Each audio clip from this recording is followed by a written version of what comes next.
So Ms. Judy Young has been a Toastmasters for many, many years, and I wanted to make sure that we gave her credit for all of the years of service that she has certainly brought forward and really enhanced our club. As she went into retirement, I found that Judy really enhanced herself even further. She reached out into District 2. So she has really grown and learned to find that there is pleasure all the way in other regions, and that she is sharing some of that process development with us. Please join me in welcoming Judy Young.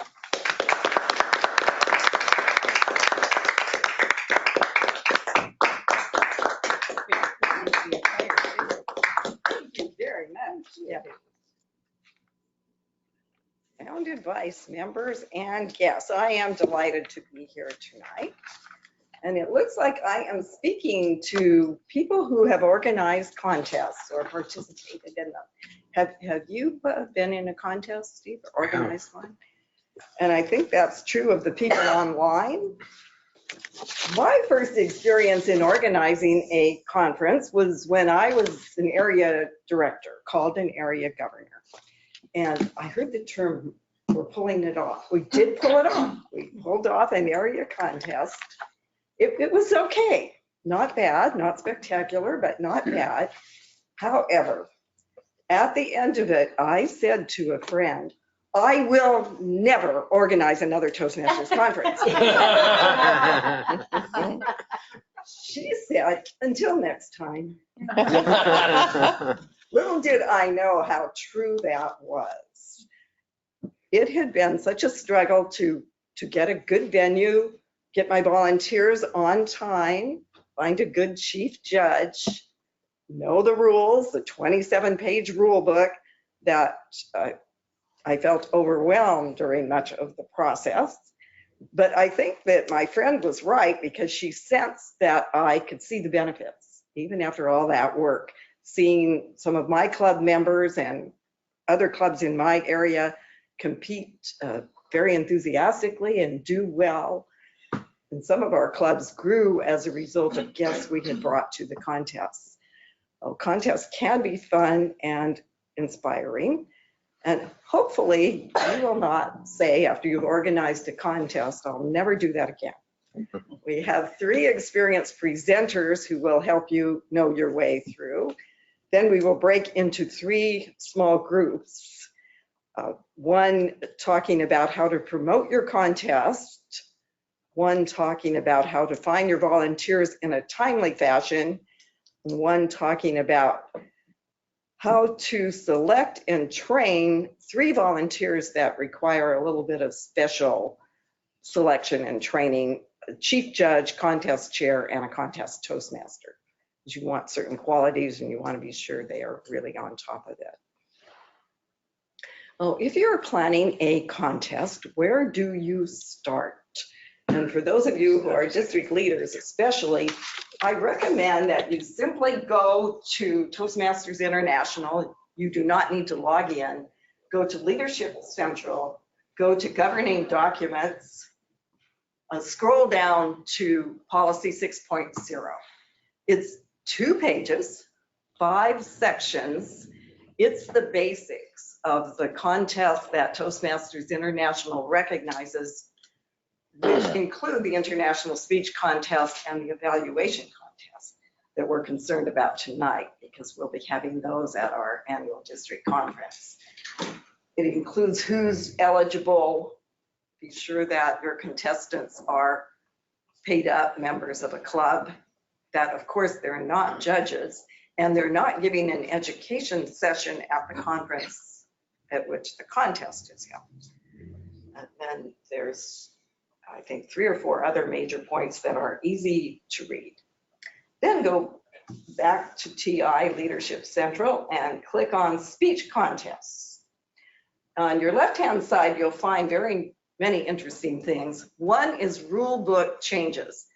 How many of you have looked at the rule book at some point? Even if you haven't, I think start with the changes, because it's very succinct, and the changes are in red, so you can tell how they've updated it from last year. You will want to be sure you are familiar with the rules. The rule book is 27 pages, lots of rules. The rule book is the protocol, Toastmasters International Protocol for contests. Because it is, and I believe policy 6.0 says that, Toastmasters International has the final say on the interpretation of the rules. Most of your questions an experienced Toastmaster might be able to answer for you. But when you're really stumped, want to know what a rule means, email either speechcontest@toastmasters.org or call this phone number, 940-858-8255. I called Toastmasters International a lot when I was district director, and I can see Kyle smiling. They are responsive. We get back quickly and to get back with a good answer. Another good source for you is your District 32 newsletter. I think it's the most recent one in which there is a link. The View from 32 is the name of the newsletter. It's either the most recent one or a very recent one where there's a link to Sandy Allnock's guide. She's very comprehensive. Sandy Allnock wrote a 19-page guide. I think she calls it How to Have an Excellent Club Contest Without Pulling Out Your Hair. She points out what to do 6 weeks in advance. And by the way, we are 6 weeks from February 1st and club contests are in February. So this is very good timing. And I recommend that to you. If you cannot find it, I saved it in my documents and I'm happy to send it to you if you want. One helpful principle about the rules is that they are designed for fairness to all our members and to contestants. When you're thinking about that, if you think something seems a little wrong, it probably is. If it seems like it's fair and it's in substantial compliance with the rules, maybe a technical bit off, it's probably good. This came home to me when I was division director, a division contest. I had a contestant who said, Judy, my grandson is in a performance the same night as our contest. If I can speak first, I could leave and get to the performance. Being the kind of person who likes to accommodate everybody, I said, sure, that's fine with me. Then right after I hang up the phone, I go, I can't do that. Contestants draw for position. Now that's the reason. When you read the rules, it's kind of abstract. Contestants draw for position, but when it hits home, you know, the division director's friend doesn't get special favors. Contest chair's friend doesn't get special favors. All the rules are designed to be fair to everyone. So I think with these sources, policy, rule book, and Sandy's guide, you have very good sources to read from, and your experience will be different from mine. You will be saying, can't wait to organize another contest. Presenting tonight about the benefits of the shared experience is Joanna Tavera. She is our first speaker. Her evaluator is Cindy Nakano. Cindy, do you want to give her a project in it? Thank you. You want this one? So tonight, Joanna is giving a speech from Speaking to Inform, the abstract concept. It is 6 to 8 minutes. And her project title is The Benefits of Shared Experience. And give her real quick here. The rest is probably you for the intro. Yes, I think the rest is probably you for the intro. Do you have that? Okay. Yes, and to introduce Joanna, she notes that we're preparing for the International Speech Contest and Evaluation Contest at District 32's annual conference in May. Planning starts at the club level, where members reap the benefits of a shared experience as they work together to plan and produce a quality event. Joanna has served in all functionary roles, from timer to judge to contest chair, at all levels, club, area, and division. For Joanna, a contest is not only an opportunity for competitors to grow, and gain confidence. It is also an opportunity for club members to develop leadership, followership, and confidence. To tell us about the benefits of a shared experience, please join me in a warm welcome for Joanna.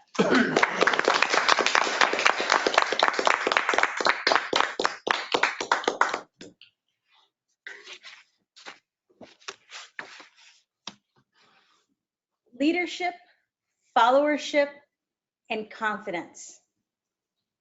Say again, leadership, followership, and confidence. The concepts of leadership in this room, for the individuals that are sitting at this table and those that are online, Toastmasters is pretty specific on what they consider leadership. Most of us have a clear understanding. You guide individuals, you mentor individuals, you develop an organized process for engaging and sharing information. Leadership at its finest. Followership may not be as well known to you, and you may wonder why followership is even making that list for me. Followership is the essence of understanding your abilities, your limitations, and how much hard work and good fortune need to come together for you to be successful and to help those in leadership to be successful. Confidence.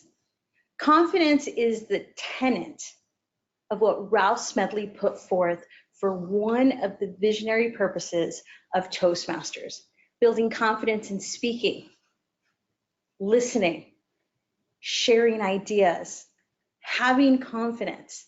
So leadership, followership, and confidence is what I'm going to speak to you about tonight in my own formatted concept of those three things, because I share many of the same ideas that you do, but I have some of my own. When I first started out in my speaking career, I started it in high school, and it was my freshman year of high school, and I belonged to vocational agriculture class, which was part of our Future Farmers of America program. At the end of the year, each and every member was responsible for coming up with a 1 to 2 minute Vesper or small presentation to present at our end of the year ceremonies. As a young person, barely getting in, not understanding farming at all, but just taking an easy class in my opinion, that wasn't what I expected to do. But I found that in the planning process, I had to improve my listening skills because I had to understand what was being asked of me. I had to improve my writing skills because this is something that I was presenting from my own perspective. And I had to show and expand my leadership skills as part of this team for putting on our program. Each of us was given a responsibility for these things. As a young freshman, I was assigned to a senior member to coordinate all of the speakers, what order we would go in, whether or not the comments that we had, our 1 to 2 minutes, flowed with each other. So we had to collect all of those things. At the time, it was a challenge to understand how to go to somebody and say, hey, Debbie, I don't have your time and I don't have your words. I need them by this date. And going back and saying, hey, if you don't have them, you're not going to be part of the ceremony. Those were challenges for me as a young 15-year-old, having to tell other people, these are the standards, these are the expectations. How may I assist you? When I don't even know what I'm going to say myself. That was an excellent opportunity for me to be a leader, to understand followership meet suspenses, be part of a team and part of a development for that team, and build confidence in my own voice, confidence in my own ability, and confidence in being challenging or working in a challenging situation. When I moved to my very first Air Force assignment, I was stationed in Spain. And as a medical administrator, I was one of the only people that spoke Spanish on our team. And because I spoke Spanish, I was asked to be part of a team for developing provider recognition. It was our military providers, military doctors, nurses, our PAs, physician assistants, and our off-base providers, those providers in our Spanish community that treated our patients that we referred them to. Part of my responsibility was developing invitations. And because at the time I was cute and I looked good in a skirt and I spoke Spanish, I was chosen. I was the only junior enlisted person chosen. I was the only airman chosen to be part of this team. And at the time I was a little put out because I was like, what? And then I had to focus on the opportunity. It was less about why I was chosen and it was more about the opportunity that presented itself. We crafted invitations for our providers, went and delivered them, hand delivered them to our providers. And at the end of that, it culminated in a dinner where we again were building and reinforcing relationships, building confidence in our abilities to have patients taken care of, our patients taken care of by outside community. Again, it was a leadership opportunity to build a skill set. It was a followership opportunity to put my own pride aside. And it was a confidence building skill set, things that I learned and brought forth from high school, from my freshman year of high school to being a young airman at my very first assignment as a military member. Now it's contest season. What I had and what I earned in high school, the lessons learned, perfected lessons, reinforced lessons in my military career, I brought those to Toastmasters with me. And this is what I'm going to share with you for your own opportunities for leadership success, followership, and confidence. We have different roles when we talk about our events. Our contest, you have coordinators, functionary roles, and our contestants.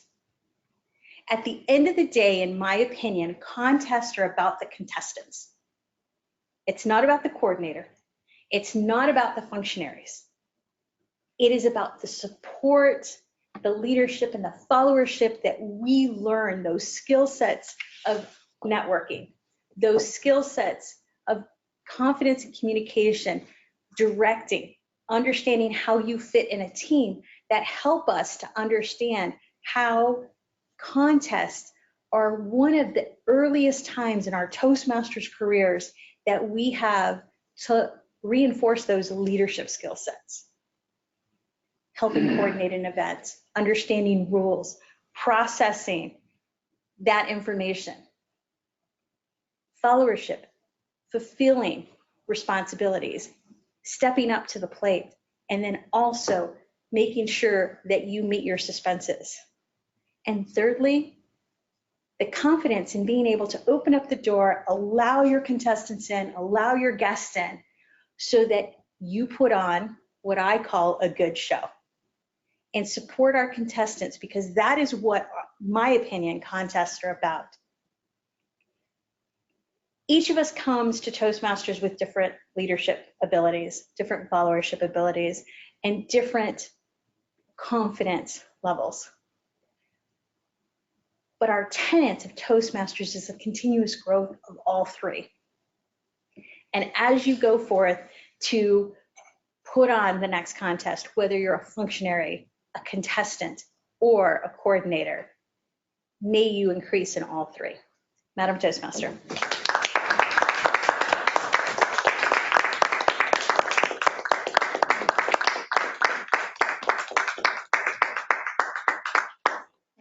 Thank you very much, Joanna. Our next presenter is Kyle Hall.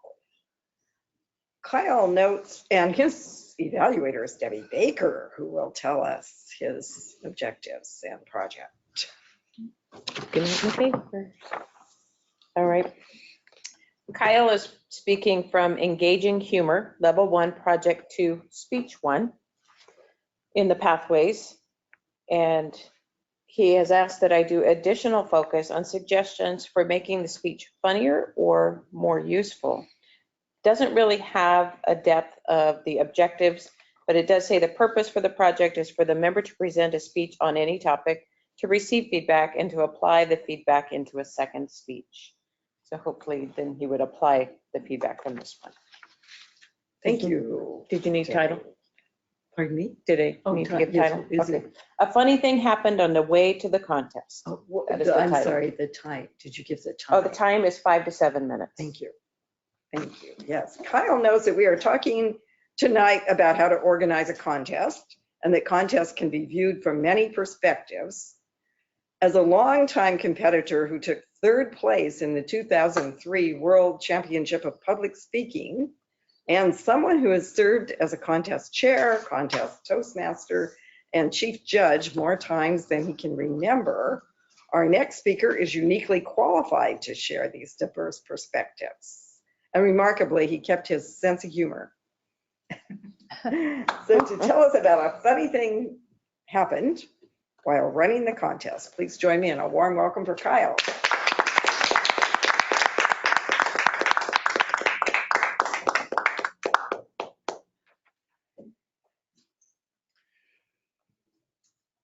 I have never seen a contest break out in a brawl yet. I have seen some contests that were chaotic, haphazard, that were unsatisfactory in more ways than one by the end of the evening or morning or afternoon, whenever the contest was happening. And I want to talk to you about a few of those occasions and some of the lessons I learned from them. Now let's start out looking at a contest from the contest chair point of view, the contest planner. The contest chair is the contest planner. I will remember when I was a division director a few years ago, and one of my area directors called me and they wanted to talk about food. How were they going to get food for the contest? And I listened for a few minutes and then I said, well, food's a valid thing to talk about, but you haven't told me when your contest is or where it is. I don't have the venue yet. Okay, let's stop. Let's reset. So before you talk about food, well, let's get the venue. Well, why do I have to get that first? Well, you need to get a Toastmaster and a chief judge. Yes. How can you get them to commit to being there if you can't tell them when and where? Oh, oh, okay. So I need to get the when and the where first. And then you want to get your top two players in place, the chief judge and the contest Toastmaster, the MC. And then once you get those in place, you can start thinking about food and the other players. Okay. A little resetting there. I was at a contest and I was just a minor, I think I was a sergeant at arms or a timer that night. I was not playing any significant role, but I could see that the contest chair and the contest Toastmaster and the chief judge were having this heated discussion up front and looking around, and they came up to me and said, do you have any forms? And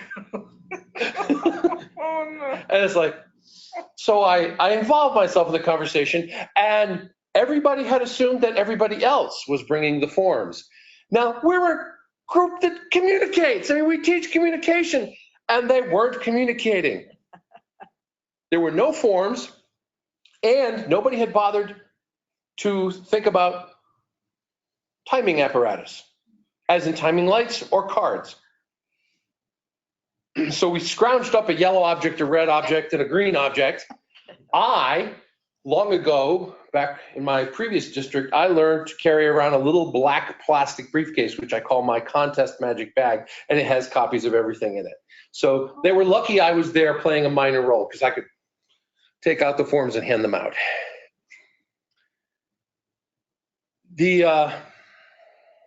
One of my own personal experiences as contest chair, I love being contest Toastmaster. It's just, I love being up in front of people and playing the MC role. So when I was area director, I went, well, I'll just make myself contest Toastmaster. I'll plan it and I'll make myself contest Toastmaster so I can enjoy doing that. And the first contest, well, it went okay. And I was a little harried at the end of it, but I didn't think anything of it. And 6 months go by and now it's time to play the next contest. And I called my friend Mike and I said, Mike, I'd like your help. I was going to ask him to be chief judge. And he says, sure, I'll be contest Toastmaster. I was like, oh, darn. Well, okay, I'll let him be contest Toastmaster. I'll just be contest chair and I'll find a chief judge. I enjoyed that contest so much more. As contest chair, I could sit back and kind of keep my eyes on what was going on without having to be up in front of people at the same time, without trying to play two roles. And that was a real learning for me. Let go of the role I love so much just to make and enjoy having a contest run smoothly and not be frantic to try to make sure all the details get taken care of. Now let's talk a little about contest Toastmaster. Have you ever watched an area or division director sitting in the back of the room wanting to get up and strangle the Toastmaster, the contest Toastmaster? I was a division director, and my area director was like, because Toastmaster for that day, he was a DTM. He'd been asked, he said, oh, I know contest chair, I can. And after the first speaker was done, the speaker left. Wow, wasn't that a great talk? I really liked the way he did this and talked about that and you know, just chatted on for a minute and then introduced the next speaker and then made comments about the next speaker. And we were like,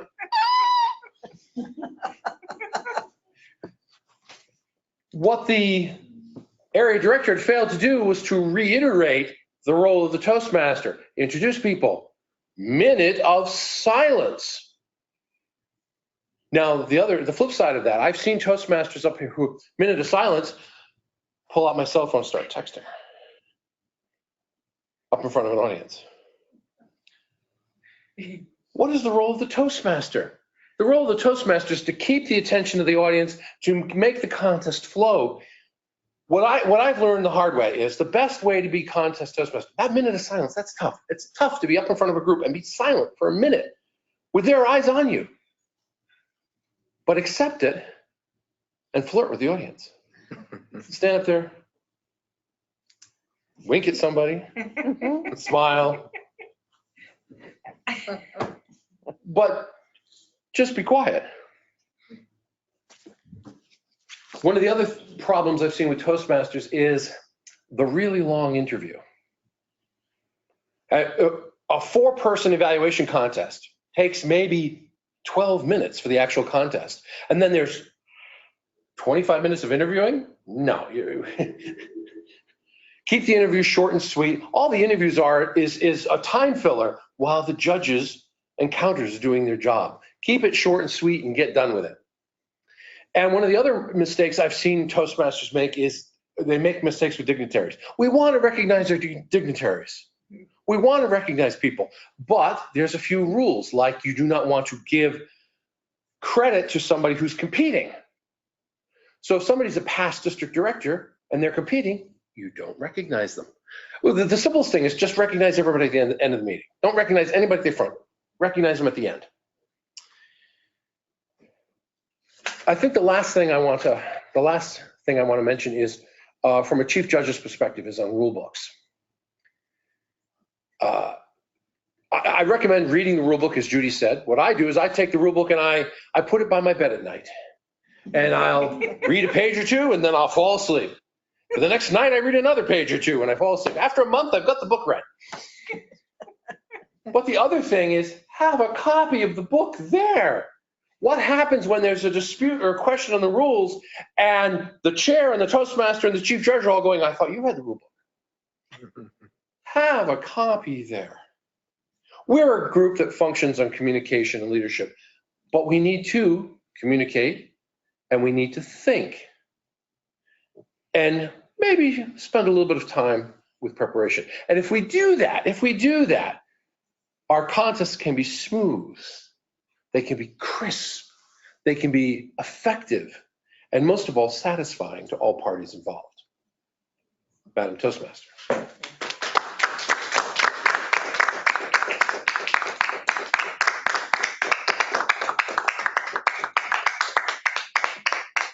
Thank you very much, Kyle. Our third presenter is a guest speaker, Cheryl Marks. I asked Cheryl to come because one thing I have noticed is that we often do not have many people participate in the evaluation contest. And I've often wondered why, because you do not have to prepare a speech in advance. But then I thought, well, you have to have the courage to speak in front of a whole new audience, and that's maybe the reason. Well, Cheryl did have that courage in 2011 when she joined Toastmasters. She was in her home club that had newly chartered Commerce Communicators. And she entered the area contest and won, went on to the division. She has been a Toastmaster since 2011. She thought she was joining just to fulfill a work requirement. But after 8 years, she has found that Toastmasters has significantly influenced her future. She has found benefits that she'd been looking for during her whole 63 years of life. Today's speech is about her journey in the evaluation contest. She says the evaluation contest was new to her. She didn't know anything about speech evaluations. The judges disagreed, and you probably will too. Please welcome Cheryl. But before that, Lori gets to tell us, Lori gets to tell us her project and objectives. Cheryl's working on a pathways project. I'm not sure what path and what level, but it's effective body language. And so through this speech, I'll be looking for how she delivers a speech with awareness of intentional and unintentional body language, as well as to learn, practice, and refine how she uses nonverbal communication. I read a whole book yesterday and didn't stumble once. And refine how she uses nonverbal communication when delivering a speech. And Lori, I'm sorry you didn't get it, but the path is presentation mastery. Okay. And it's level 2. Please join us. Cheryl is going to say, tell us What's the link? what compete in an evaluation contest.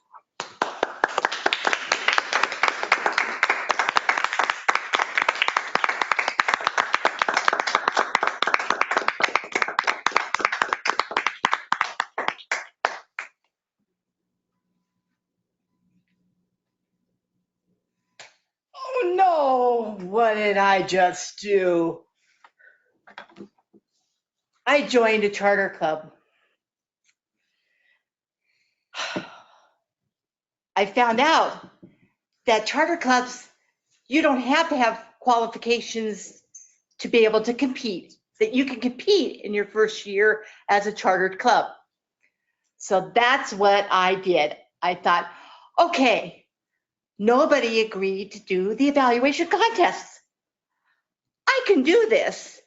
So I decided I'm going to compete in the evaluation contest. Okay, it was easy for the club because nobody else wanted to compete. I didn't know I had to be afraid.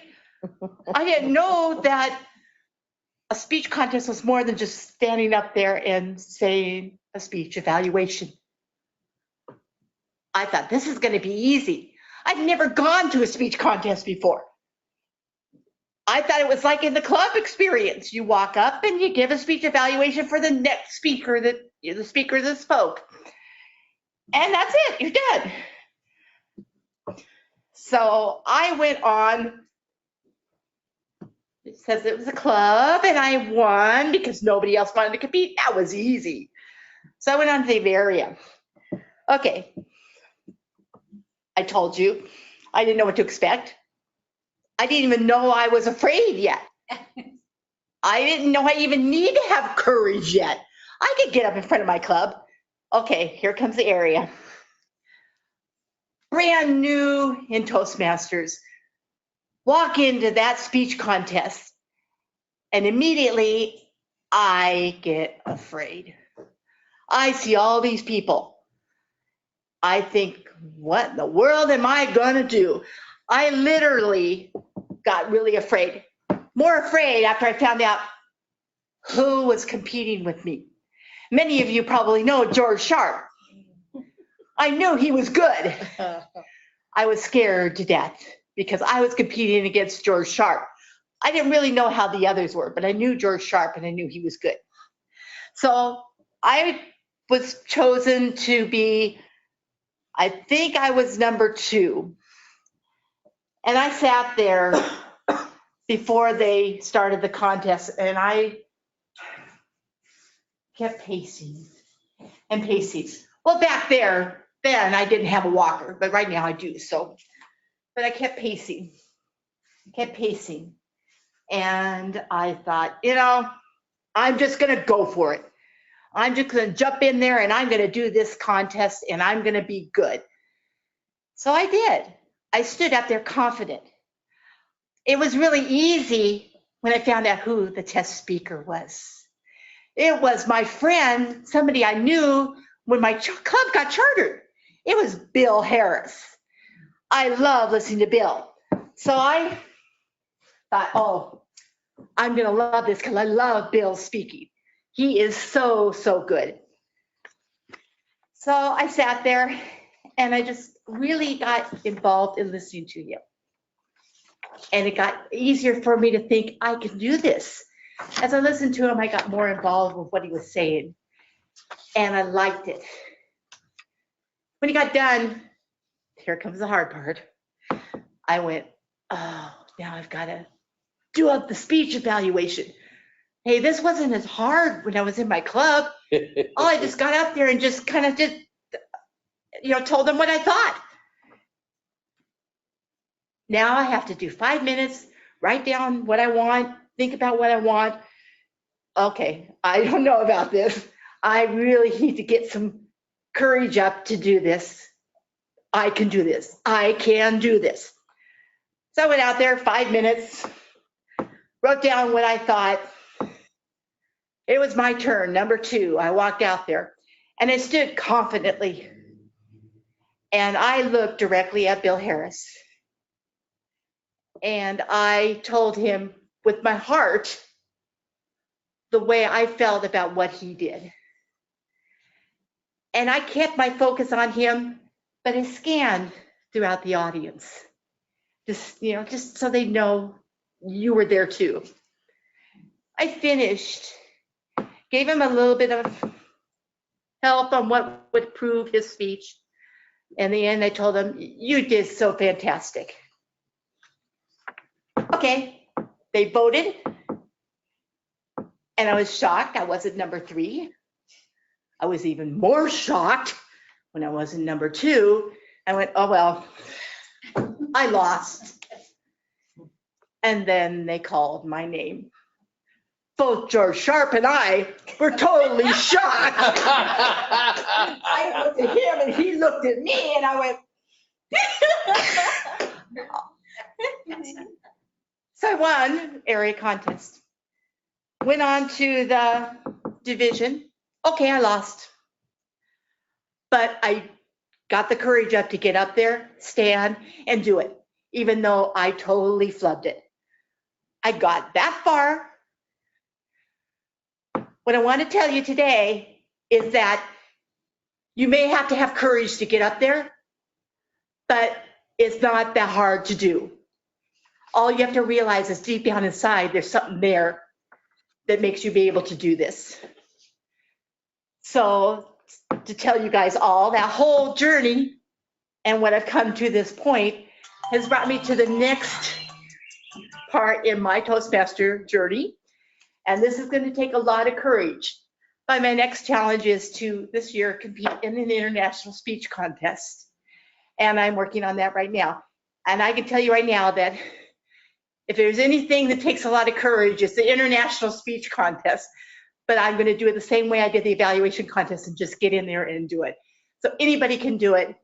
Take it on. Don't worry about what the outcome is. Just do it because it's a lot of fun and you learn a lot.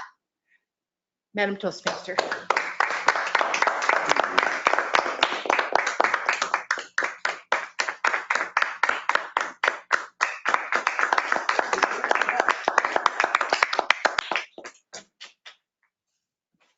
Well, we have heard 3 excellent speakers, and we're a tiny bit behind schedule, but I think we can make it up okay if we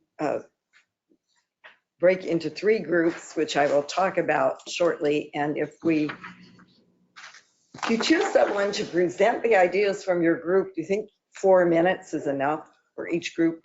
That would give us 12 minutes of presenting. So that would give you about a half hour to discuss. Is that even too much? Does that sound right? It should work. If those online, James, Beverly, and Christine, would you be group 1 and discuss how to promote your contest?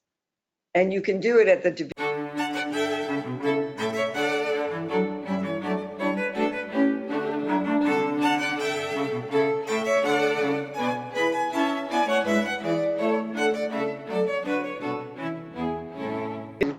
Judy's been checking with us, and I think we're mostly done here. Are you guys? We're waiting for you. You're waiting for us. Oh, well, good. We're ready to roll. Okay, we're ready to go then. Excellent. Now, Beverly or Christine or James, if one of you has done anything that you want to put on screen, I can make you a presenter and you can share your screen. I have all the notes on a sticky note, so I don't know if that would work super well. My handwriting is pretty illegible. Probably not. Can you retype it and email it to me so I can capture it in our notes tomorrow? I can do that, yes. Thanks, James. Will you send that email to all of us there, Kyle? I will. It looks like we are ready to begin again. Okay, so it goes back to that, yeah.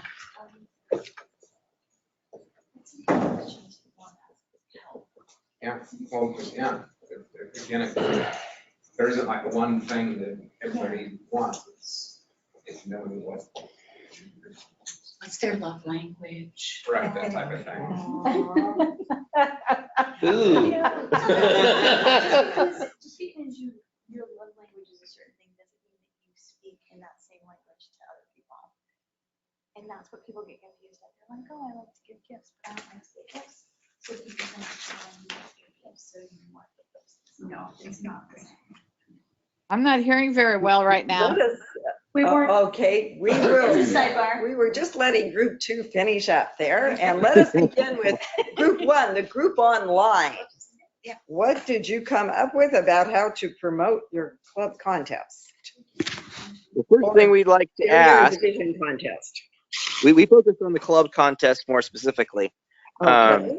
So by show of hands, how many of you, even if you were, many hours away, if you were offered to be able to stay at somebody's home with a bed and a breakfast effectively, would you come for a longer distance to visit and be a participant or a judge or a chief judge? Awesome. So our prediction was correct. Because I know that was one challenge that we've run into in more rural areas is being able to get people to all drive all the way. So having a offer of a bed and breakfast was one of the ideas that we had when we call people personally to contact them and ask them to be judges or chief judges or fill the different efficient roles. Offer bed and breakfast, because not only does that give them more incentive to come, but also creates better ties in between clubs and creates more opportunities for future connections. So that was one specific idea or solution that we came up with. And then we have kind of this this map or roadmap of a plan. And so we designated the Vice President of Public Relations to champion the promotion aspect, because they should know from a club level all the different people they should be talking to and who they should be delegating to. And they would create a calendar about 2 or more months out of all these different events and different stages of promotion, and then publicize it to the club, so the club knows what's going on and at what stages. And then at 1 month out, they would release to local newspapers and local calendars, event calendars and such like, about what the event is, where it's going to be, who's going to be happening, and why people should go to it. And hopefully get in the calendar so it'll be reminders for local people, so that even if somebody is not in their email network, would still notice that and come in. And then at the same time, they would create and hand out to the club invitation flyers, about half sheet, that would be on official stationery, Toastmaster stationery, with the information about where the contest is going to be at, why you should go, and what's cool about it. And then have it not signed to whom it may concern, but leave it blank. So each individual club member can take a bunch of them and say, "Hey, Sam," and fill their name in there and sign at the bottom and hand it out to individual people. So that way they're not going to get thrown away as much. Sure. And then tell them that it'll have a 1 week margin. So give it out a week ahead of time so that they can plan when they're going to hand it out and who they're going to hand it out to. So they'll start handing it about 3 weeks in advance. So it's early enough for people to plan for it, but close enough they won't forget about it.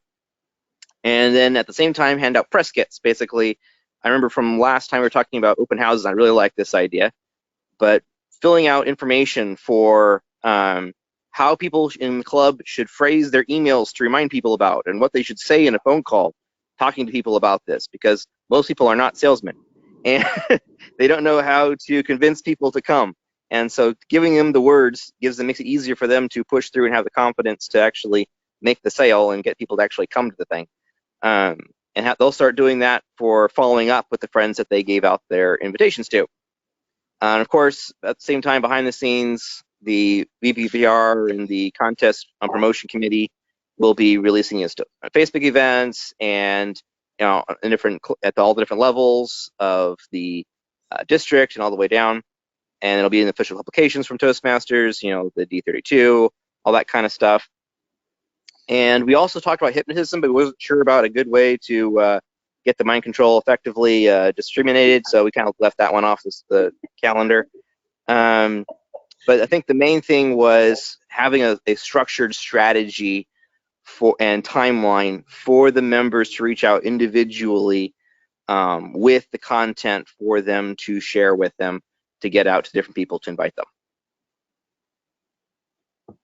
Thank you very much, James. That was good ideas about hosts for housing, publicized especially 1 month in advance in newspapers, and an invitation letter with, did you call them press kits that gave? Yeah, press kits, yep. Did anyone else from the other two groups have comments? Kyle? Yeah, if you're going, especially for those rural clubs, besides offering bed and breakfast, one of the other things to encourage people coming a long distance to do is to carpool. Yes. So if you're getting 3 or 4 people from different clubs in Division C, let's say, to drive out to Aberdeen, let them know about each other so they can carpool. Brilliant idea. Noted. Thank you. Any other comments? No, I have one. I forgot to bring it up to front with me, but a flyer that says the contest will be at Virginia Mason Hospital. Well, Virginia Mason Hospital takes up 2 city blocks. Yeah.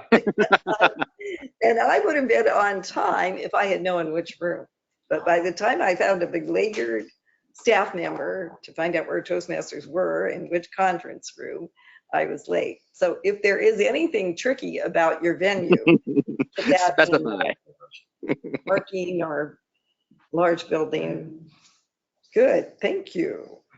Group 2 was how to find your volunteers in a timely fashion. How to find your volunteers. Where would you like me to speak from? Wherever you'd like. Do you want to come up here? Or I do you can want do to stay that. down there? I think Okay. Oh, Mary Morris.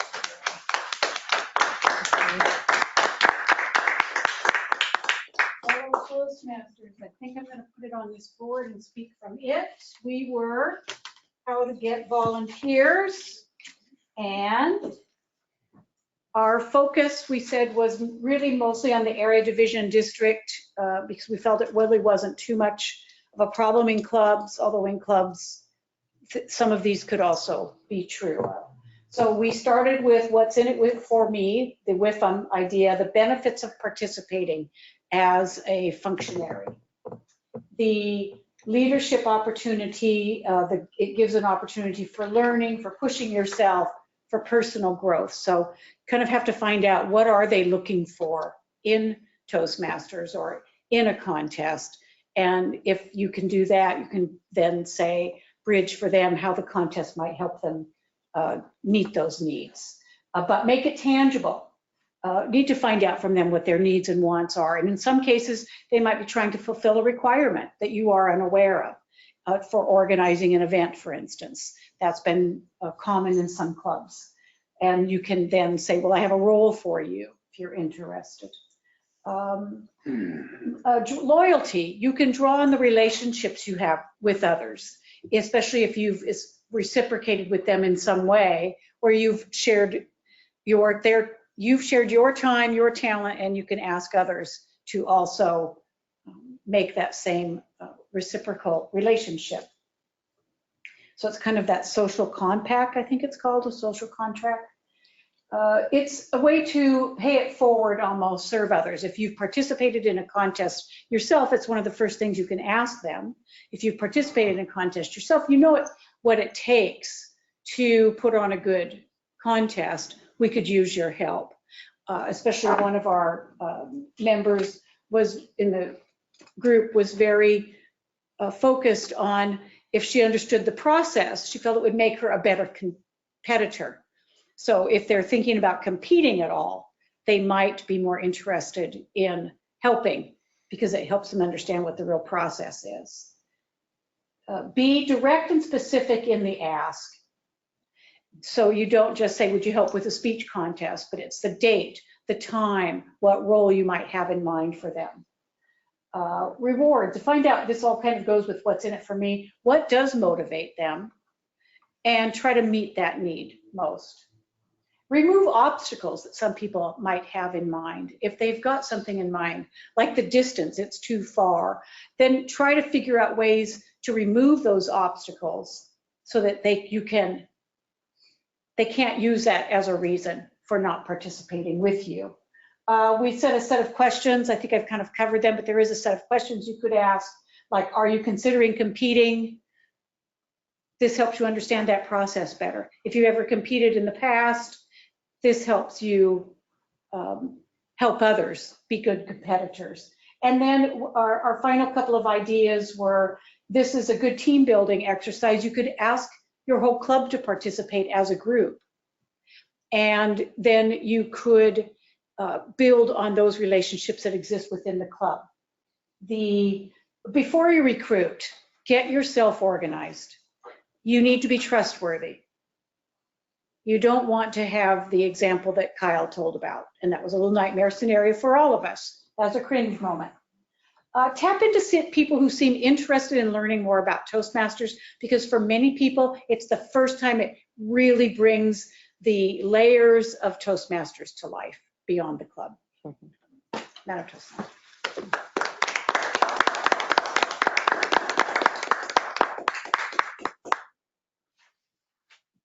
Going up. Thank you very much, Mary. That was very comprehensive. Can I ask a question? Yes. When you said tap into people who are expressing interest, are you talking about tapping into people who are not Toastmasters? No. And okay, you're talking about people within Toastmasters who are expressing interest to learn more. Right. Okay. They have an interest in Toastmasters in general. Yes. We kind of see those people sometimes. They show up in clubs and they're not like, I can't make any rule. It's like, oh, I do want to do this. I want to do that. I'd like to learn more. Yep. They're curious. They're hungry. They're Okay. a sponge. Yeah. Okay. I know it. Exactly. Don't bring the life out of them. Put that up there. Shine enough light on them so that they can feel warm. Exactly. Other questions or comments from this group or from online? To summarize briefly, the WIFM is important. What's in it for me for a volunteer?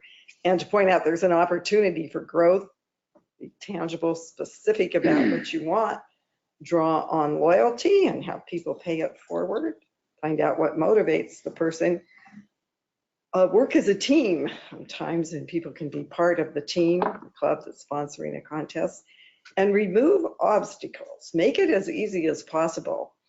I had this incident recently, not about Toastmasters, but I have a number of items to donate to a homeless shelter. I called the number that led me to another number. I called that number, the mailbox is full. So I found another homeless shelter. So don't make it hard. Make it as easy for people as they can. Removing obstacles is important. Group 3 on the qualities and training of chief judges, contest chairs, and contest Toastmasters. Perfect. Do you want to come up here or be I'll do there? it from here. Thank you. Just a little bit easier to read. All right. So we talked about these 3 roles, very critical roles to a speech contest. And the first thing we said was that they really needed to have confidence, displaying the confidence so that everyone feels like they know what they're doing, it's well run, and you feel that comfort level from the audience.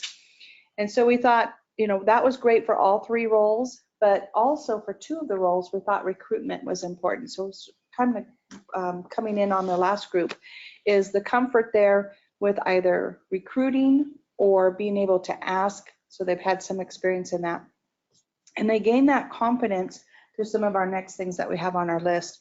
So prior experience would be huge. So that would be the preference, right? Is that we have someone that's already done this before. They've been a Toastmaster in their meetings more than once. If they're going to be a Toastmaster at a speech contest, that they take responsibility seriously. So by that, we mean that they've taken the time to read the materials, to study it, ask questions, they're coming in prepared.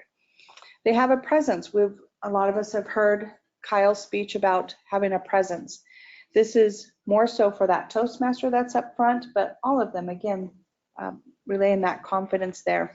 So the presence, being able to manage an audience, being able to warm up an audience for the contest Toastmaster, but yet not outshining the speaker. So there's a real balance there that the Toastmaster has to do. Be a little bit funny, but be professional up there too. So it's a real fine balance.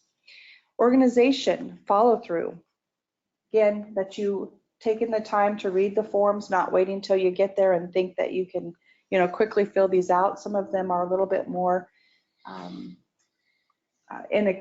more extensive, or that you have to have had things done before they get there by the time you go to the area and the division contests. So there's a little bit more work that needs to happen on those. Making sure that all the contestants are qualified, that they're in good standing, that you've received their paperwork. And then we also thought performing with integrity was another great quality, that they honor the rules, right? That they're not going to bend the rules because, well, this is my friend Mary, and well, she's good. We're just going to go ahead and give her high marks. We have that, well, you read it in the book about the halo effect, or maybe we don't like the person that much and we tend to underscore, or we make an exception, when they're really not following the criteria. And then our next thing was about quality briefings. So we think that's important, that we take the time, we plan the time, and people get there early enough to be able to walk through those briefings, the one with the judges and also the one with the contestants. We talked about timeliness. So ensuring that everyone is getting there early enough, that we've planned enough time for all of this. How many speakers do you have? All of that is really planned out, and that you're not feeling so rushed, or even the audience is feeling like this is very rushed. Communication was a big part of this too. Articulating our expectations ahead of time, providing those scripts, what the ask really entails. So making sure that when we do ask somebody, we've given them all of the information that they need and certainly all of the resources that they should have.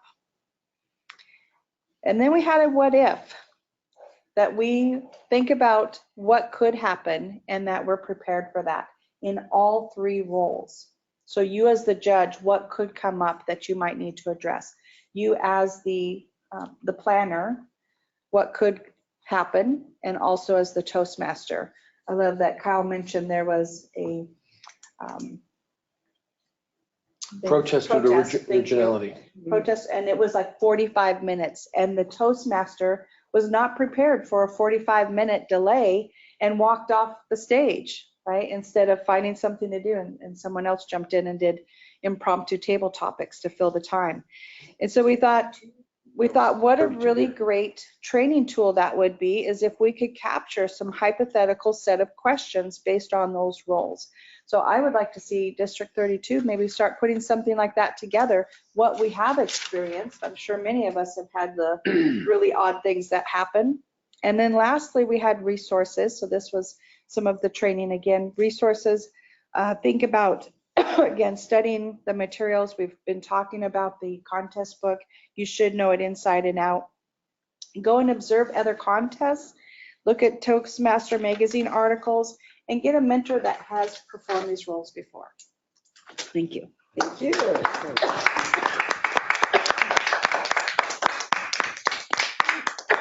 These three roles, contest chair, contest Toastmaster, and chief judge, are especially responsible roles. And it is good to get someone with experience who's responsible and timely and understands the balance, acts with integrity. It's important for all the roles, but those are the most visible.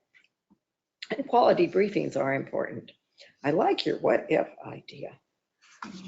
Were there questions from or comments from? I noticed that sometimes in some of the contests, I don't see it as much in the division, but in the area, sometimes you have somebody that really wants to do the chief judge, but they've never done it before, but they feel like they can do it. They've read the rule book.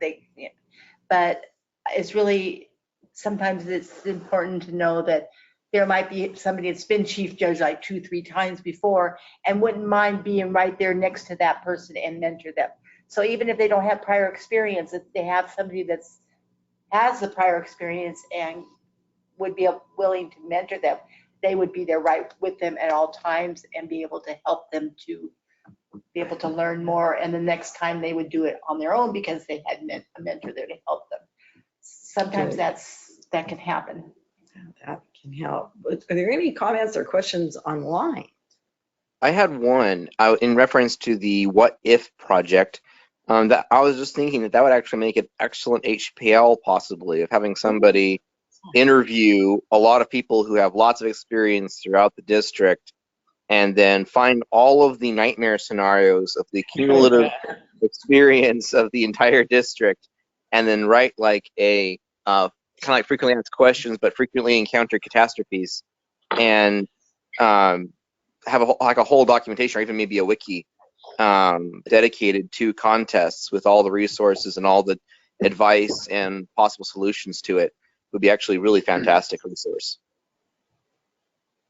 Good idea. Good idea. Thank Good you. idea, James. Yes. So to sum up quickly, I thank all the speakers and thank all of you for your excellent participation in the groups. I hope this has helped you in planning a smooth, fair contest. I do refer you back to Sandy Allnock's guide.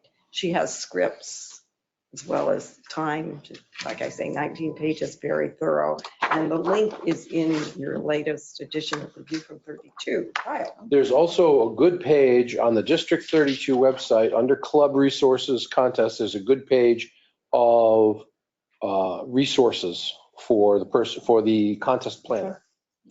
Thank Links you. to all the forums, links to videos on how to plan a contest, other stuff.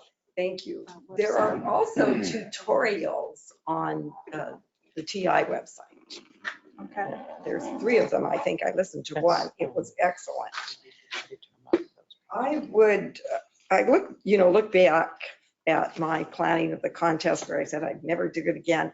What could I have done differently? One thing might have been to be a club contest chair first and get some experience. Another would have been to rely more on my district officers. We did have good district officers, and I could have asked more questions. I would like to compliment District 32 because during the years I've been here, I think more and more we have made it clear to our members and our club officers that we're here to help them. And I'd like to compliment TI because they've done the same. I don't think those tutorials were available back when I was organizing a contest in 2011, and they have made progress. This time of year, sometimes I feel a little more spiritual than other times. And so I will end with a quotation.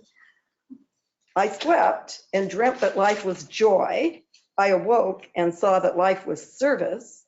I acted and behold, service was joy. That's from the Indian poet Tagore. And planning a good contest is a service and a joy.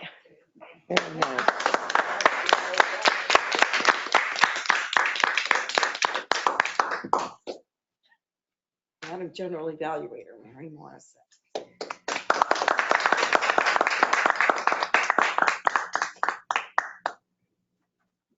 Madam Toastmaster, fellow Toastmasters, guests, fellow Toastmaster guests. We have 3 speakers tonight, 3 evaluators. I want to begin. Each of the evaluators will have 2 to 3 minutes. Steve, if you want to time them on that, thank you very much. Timer's right over to your right as you're standing up here. Please join me in welcoming our first evaluator, Cindy Nicano. Keep it up. Thank you, thank you. So, Miss Joanna, I purposely selected you to evaluate tonight because I have not had the privilege to evaluate you for a while. And I was really curious to see what you were going to provide for us tonight and what I could possibly pick apart. So I was challenging myself because I know that you're a great speaker. So the first thing I want to cover is what you excelled at. I love that you had a 3-point system. I am a big fan of 3 points, and it makes me remember things much easier. Not only did you use this 3-point system, but you used it routinely throughout the speech so that I could remember it. Because many times when someone brings up certain points, I've already forgotten it within 2 seconds. But you kept going back over it to where it was in here, okay? I remembered it. And it was leadership, fellowship, and confidence. And at first I was writing fellowship. And then you said again, fellowship, fellow, and that is a hard word to say, fellowship. Followership. There we go. Let's see, follower. So that one was a little bit different. My ear took a little while to connect with that word. So just know if there is a unique word that maybe your audience isn't used to, make sure you really articulate that one. And then you also came back to a 3-point again when you talked about the coordinators, contestants, and functionality. Did I get that right? Functionaries, thank you. And so I thought that was just really effective. That caught my attention and made me remember it a little bit more. And I love the analogies here between both of those 3-point systems. You also use stories to illustrate your points. That allows the audience to envision, right? We're in the moment with you to experience and share that moment with you. So you had the 2 stories, the one as a student, you know, the nervousness in giving that speech. I think we all remember this in high school, don't we?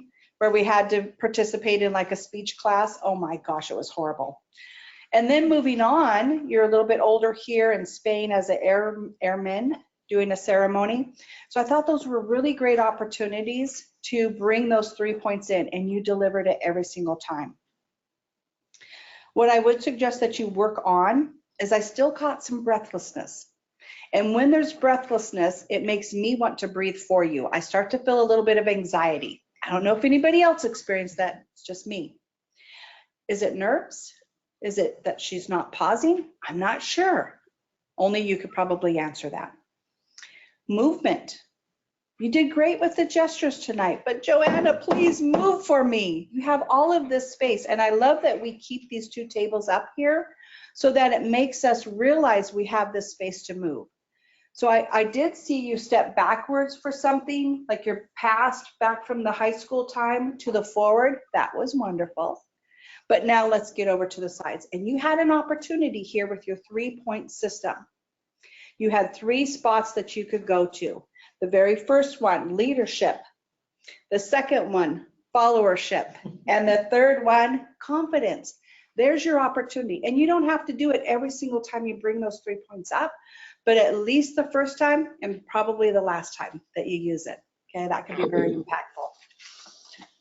The next thing here too is be thinking about the stories. So this is the part that I said, challenge yourself. I'd love to see you animate your stories more. These were really great stories. I was envisioning it. I know this takes a lot of confidence, and I've learned from my fellow Toastmasters that have competed in contests. I haven't been that brave yet, but I know what I need to do because I've been the one judging all of those contests. And you need to really go over the top with some of these. So one of the things that I thought of, opportunity here, was because I was young and I knew Spanish and I was cute in a skirt, right? I was cute in a skirt, right? I knew Spanish, and you could even say a few Spanish words. So make that over the top. The other one was thinking about the opportunity here as a student, you know, the nerves. Really show us the nerves. Oh my gosh, I was so nervous. What? And I have to do this, what? And you did a little bit of it, but just a little bit more for me.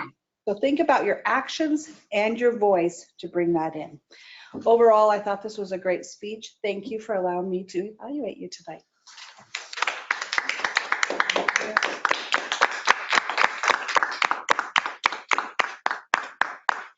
And the evaluator for our second speaker is Debbie Baker. Please welcome Debbie.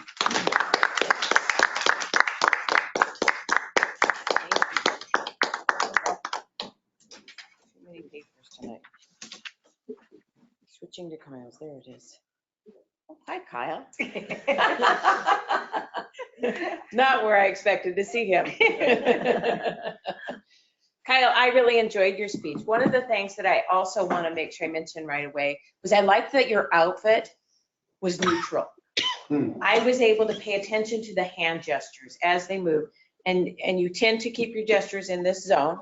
So when you made a good gesture, I caught it, and it wasn't distracting at all because of the neutral background as you were doing that. One of the things I really want to compliment you on is when you come up here and you set your things down, your voice is what takes command like that. You put it in such a way that the tone is not your usual conversational tone. So you go up a little bit stronger and you come across where it's like, hey, I'm talking now. Are you listening? And then we do. We come right in line and we start listening. What I wanted to go on with this was that you brought in stories, and that would be the area where I would love to see you bring your emphasis for the humor. So you need to develop the story in the lower levels too. I need to feel that pain. So you can bring a little humor, bring me down to a level of pain, almost to despair. And then you drop another humor note right on top of that. And it emphasizes that, oh, relief of gesture. And so it sinks in. That would be the one thing that I could say. You brought in humor. I heard laughter at the different stages in each story. Sometimes I wondered if the laughter wasn't held long enough. Like, what could you have done to draw that out?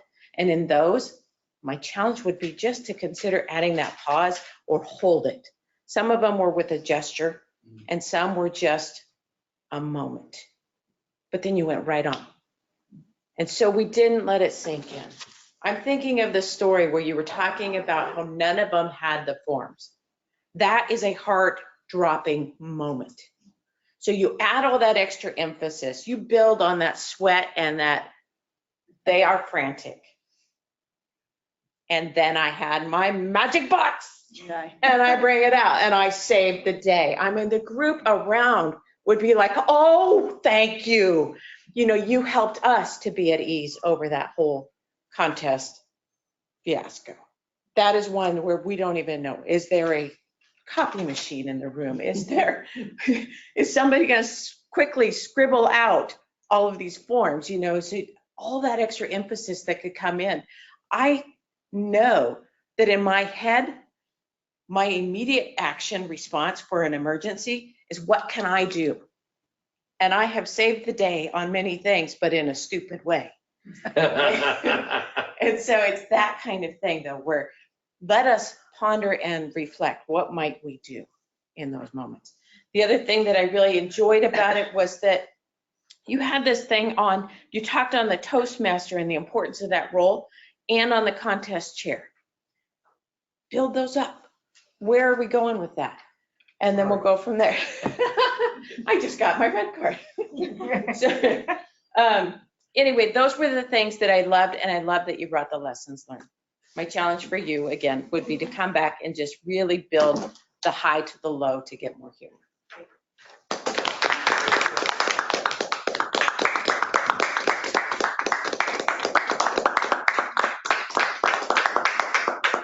And our third evaluator is Lori Sporowski.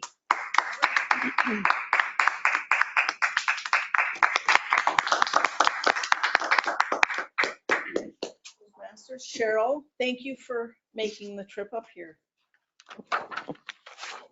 We had an email conversation about something to look for, and I'll get to that in a minute. I really loved your hand gestures. They were so complimentary to what you were talking about when you were afraid and when you were so excited that you accomplished it. It was like waving the pom-poms in the air. I thought that was excellent. And then about having the courage and pointing deep inside, where we all know courage comes from our hearts. I thought that was really an excellent use of enhancing your speech with your hand gestures.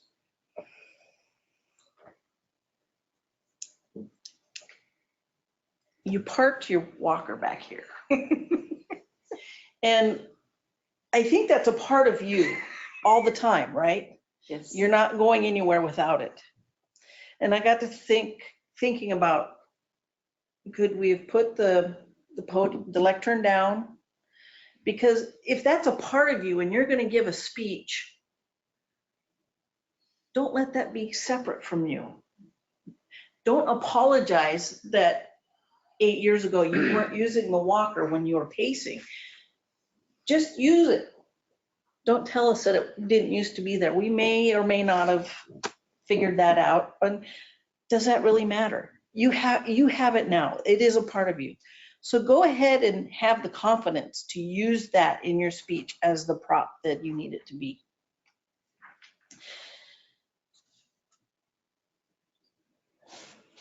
What was the other things I thought?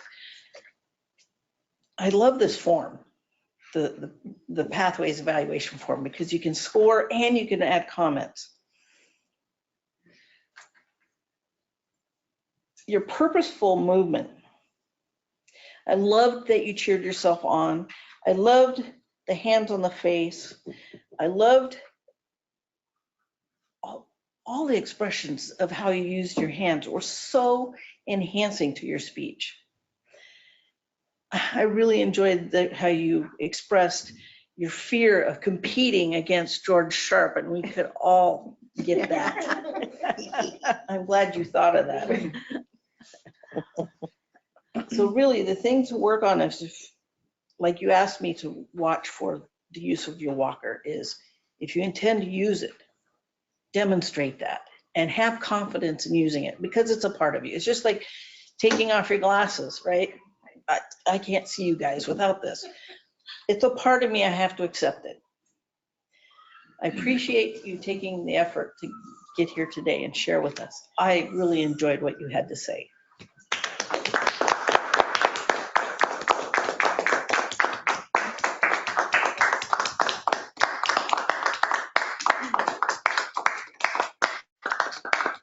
I'd like to give my evaluation also 2 to 3 minutes.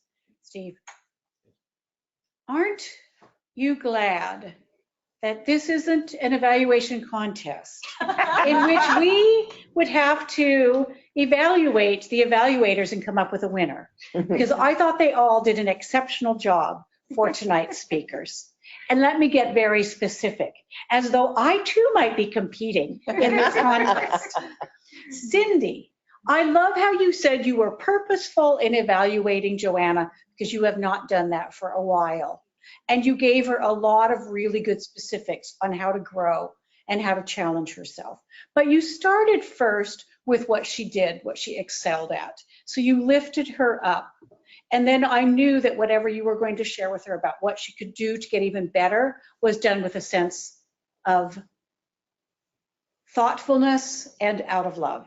So I appreciated that. What I really liked, however, as you wrapped it up, was that you challenged her to go over the top, which I agree with that assessment. She needs to go over the top.